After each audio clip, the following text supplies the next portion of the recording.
Hey everybody, this is Mel Allen. Keep those signals flashing. It's pennant traffic. Shift forward from reverse, a cardinal U-turn. Beware Fenway danger. Boston keeps coming back. Turn right to the playoffs. Kansas City accelerates. Leave home at own risk. Montreal hits a road slick.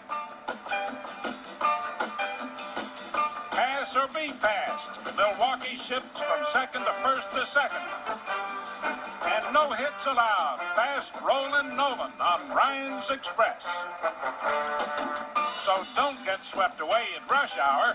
Next exit, pennant breaking highlights and headlights. Full speed ahead on This Week in Baseball.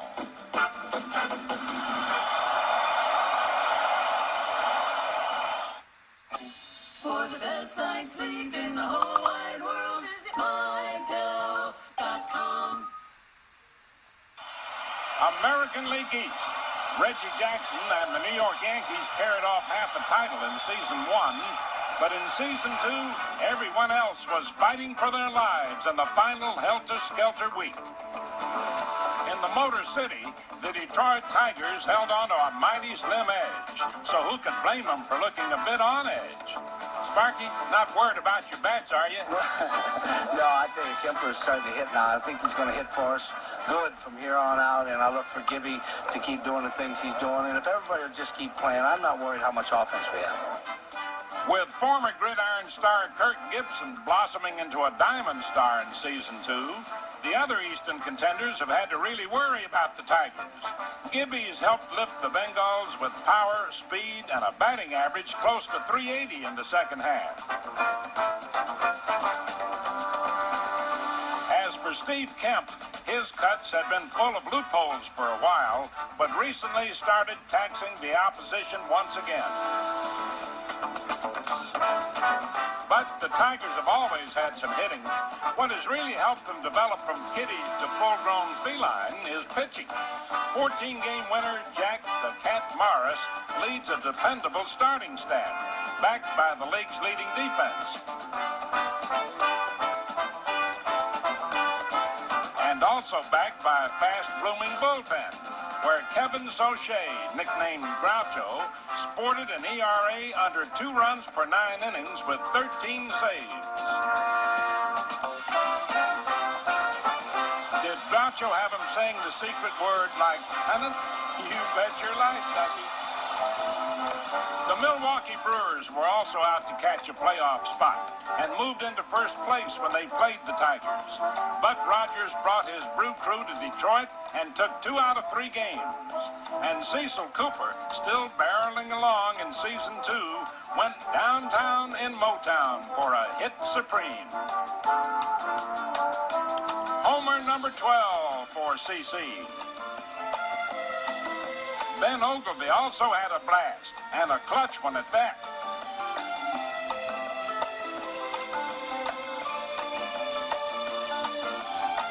Number 13 for Benji to help win 4-3.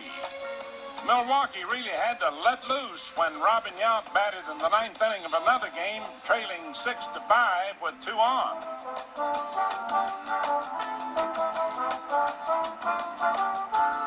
Number 10 for Yount, who made it count, catapulting Milwaukee to a thrilling 8-5 victory. Now we know why Sparky looked so worried. The Tigers hit him with their best shots, but the Brew Crew turned them around.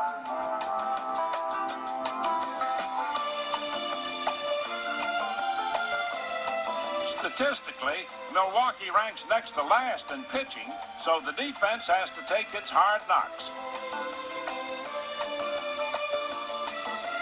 Even at times, play over its head.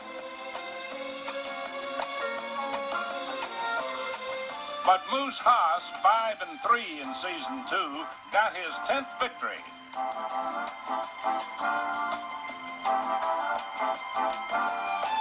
Hard to stay calm in a race like this, but for the Moose, things were cool. And Raleigh Fingers, always the cool cookie in the pressure cooker, got saves number 27 and 28 with a little help in the field. Yes, the Brewers, playing around 600 ball against the East, were really looking good and eager for the final week at home. Close behind on the Eastern Front, the Boston Red Sox, who, speaking in a general fashion, haven't been armed with great pitching. But on attack, no question that the major, Ralph House, has had good artillery. Carney Lansford was leading the league in hitting, as were the Sox, who also top the league in runs scored. Most important, they've often scored those runs late. 32 come from behind wins, 14 after trailing as late as the 7th. Against Milwaukee, a 7th-inning rally of 8 runs beat the Brewers 11-5.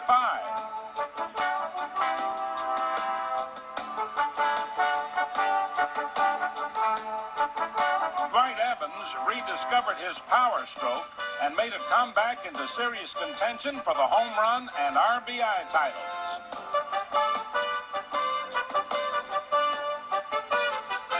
And, of course, any team that has a Jim Rice in its lineup should know it can come back, especially at Fenway. But to stage a comeback in the pennant race, the Sox would also need pitching as they hit the road in the final week. And they got it from Mike Torres, and we're hoping for more in the concluding days. The Baltimore Orioles were also hoping to stay close, but after a 14-0 loss to Detroit, the Birds just had to be a bit uneasy.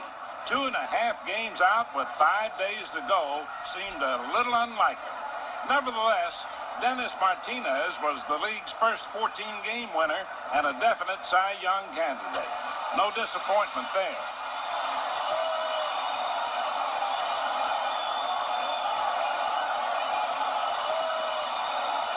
Scott McGregor also pitched well, and reliever Sammy Stewart even had a shot at the ERA title. But only a miracle would save Baltimore pennant hopes in the highest-strung American League East.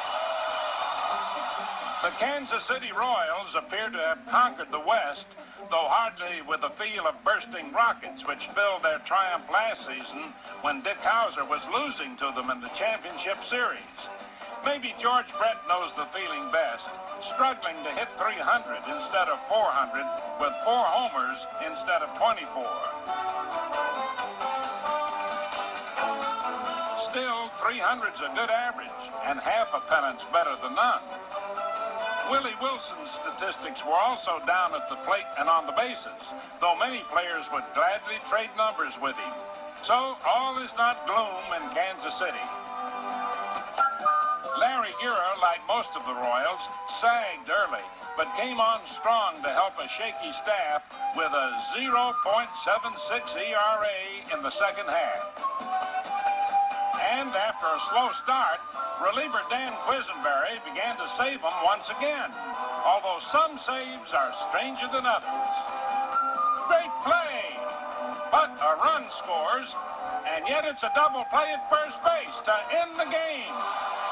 Well, maybe it's just that kind of year in Kansas City, or that kind of year in baseball.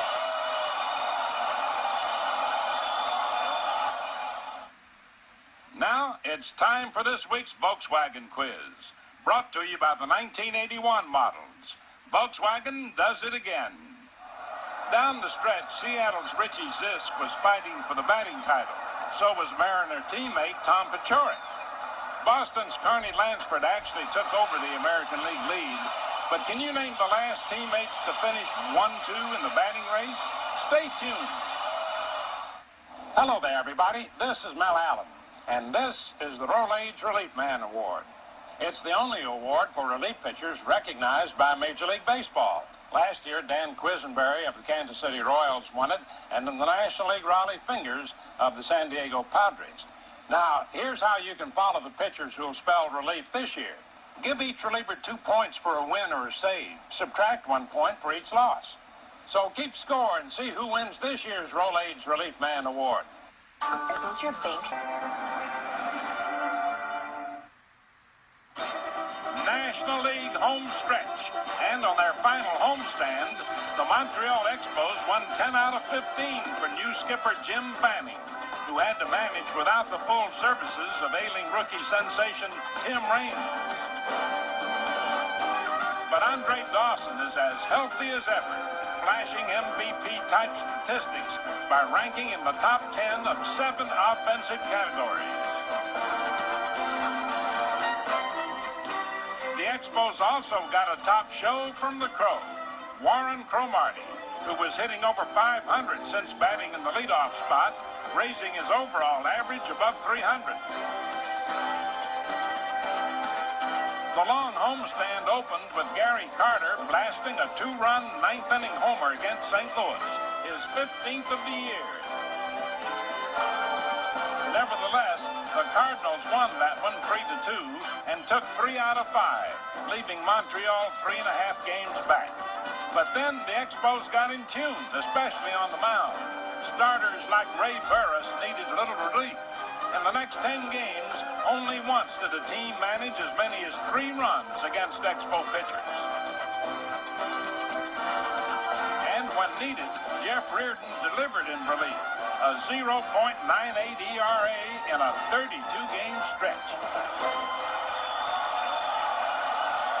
The homestand moved the Expos into first place, temporarily ahead of the St. Louis Cardinals, who needed to get something going in a hurry after losing 7 out of 8 and first place.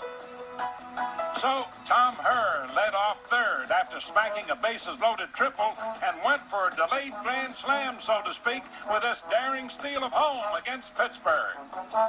Suddenly the Cards picked up a hot hand. Providential light beamed on Gary Templeton, now forgiven of past Cardinal sins, and even offered proper guidance to the ball.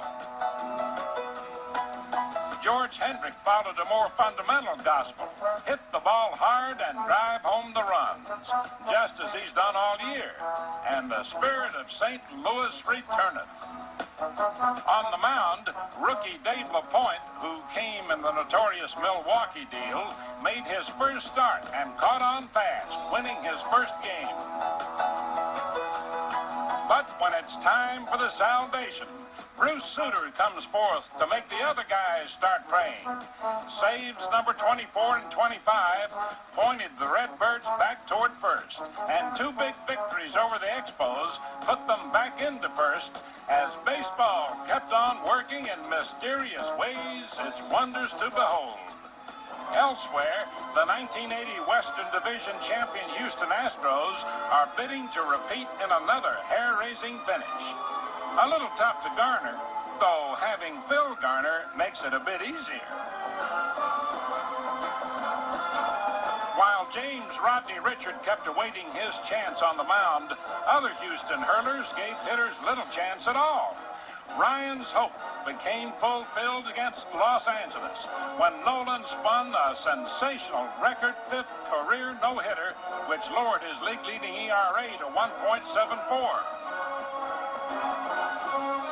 At 2.03, Bob Knepper ranked second to Ryan in league ERA.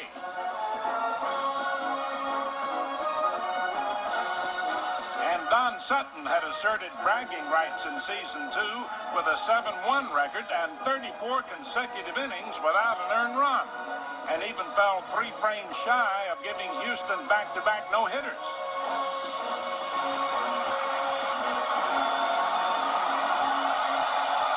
But whether the first-place Astros would get those back-to-back titles depended on whether the red-hot Cincinnati Reds could catch them at the end. At 14-2, Tom Seaver had baseball's best record. So did the Reds, thanks to an 11-2 road trip, their best since 1972. 10-game winner Mario Soto was one of several talented young Cincinnati starters out to prove that they too could wind up hot in the stretch. That includes brawny Bruce Berenier, a 9-game winner who hurled 7 shutout innings in a tight 2-0 battle in Atlanta.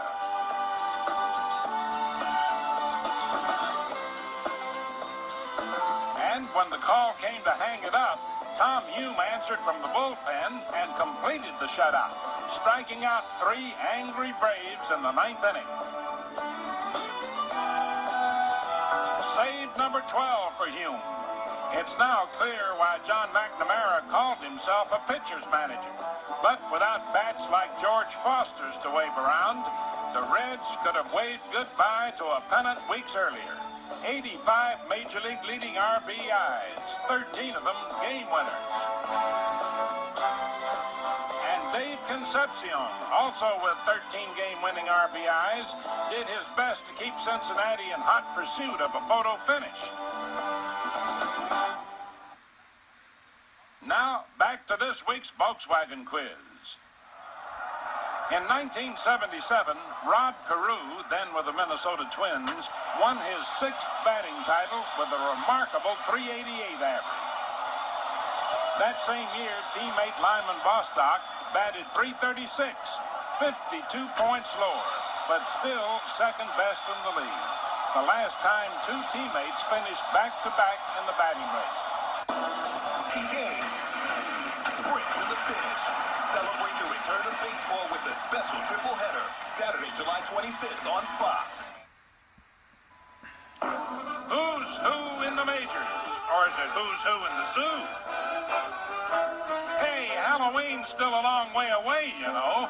And then again, come the fall, you get some real pumpkins out on the diamond.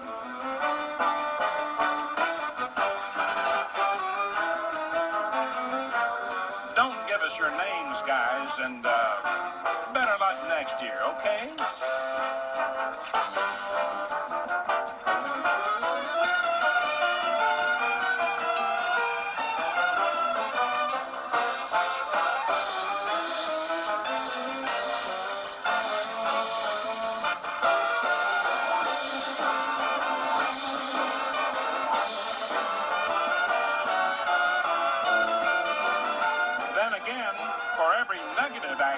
There's an opposite and positive reaction. Anyway, so much for over-the-counter physics. Moving on now to higher mathematics, a great duel of bat stats was waged by several American League contestants for the batting crown. Boston's Carney Lansford moved ahead of a tight pack in late September, and with just a few games left was batting .338. Lansford had never contended for a title before, but the odd thing is he hits right-handed. So do 2 Seattle Mariners unaccustomed to this competition. 34-year-old Tom Paciorek never hit .300, let alone win a batting crown. Yet here he was batting .326 and tied for second with teammate Richie Zisk. Paciorek feels one factor in his success is having Zisk behind him in the batting order. I know the pitchers don't want to pitch to Richie, so as a result, I'm getting better pitches to hitting in that 3rd spot, so we complement each other. And the only thing I'd like to say about that, about the batting titling, I really don't care who wins it as long as he's Polish. Now Zdrobia. Well, being Polish can't hurt, but Richie Zisk had several strikes against him. 1, he's right-handed. 2, he's a designated hitter. No DH has ever won a title. And 3, he's not too swift of foot, so fielders can play deep, and so leg hits are scarce. Now, that's not true of Ricky Henderson, another new contender with a .324 average, and able to run like a cat on a hot tin roof. But Henderson also bats right. What's wrong with that, you ask? Well, nothing, except not since Alex Johnson hit .329 for California in 1970, as the American League had a right-handed batting champ. In fact, Johnson's only one of 2 righties to do it in the last 22 years, Frank Robinson being the other, when he hit .316 while winning a Triple Crown.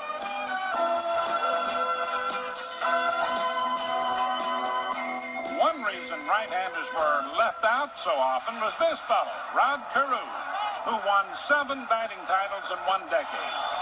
Other reasons have to do with great names like Oliva, Williams, Yastrzemski, and Brett, all portside swingers. Speaking of Carew, he recently collected career hit number 2,500.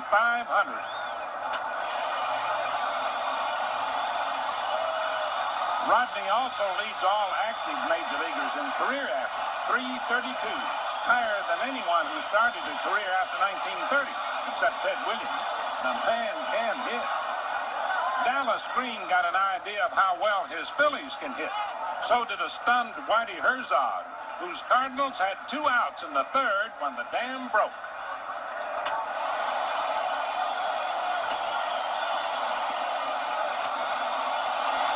9 straight hits, the longest string by any team in 50 years. The Phils also scored 11 runs, the biggest inning in the National League this season.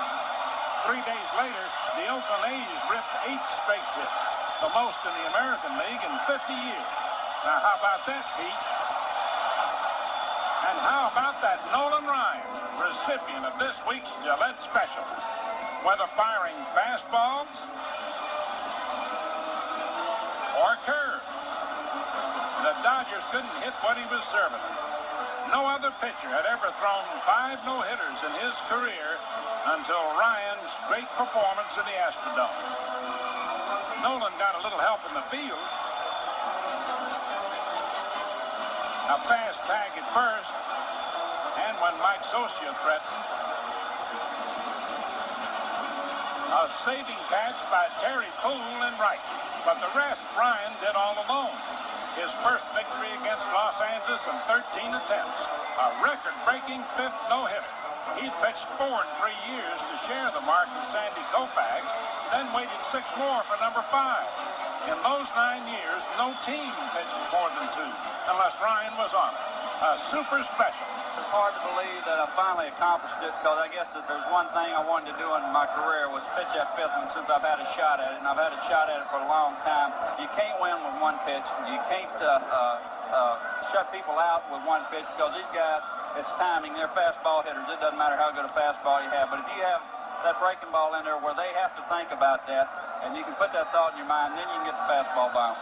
Right on, Nolan. Congratulations. That's all for now, folks. See you next week on This Week in Baseball.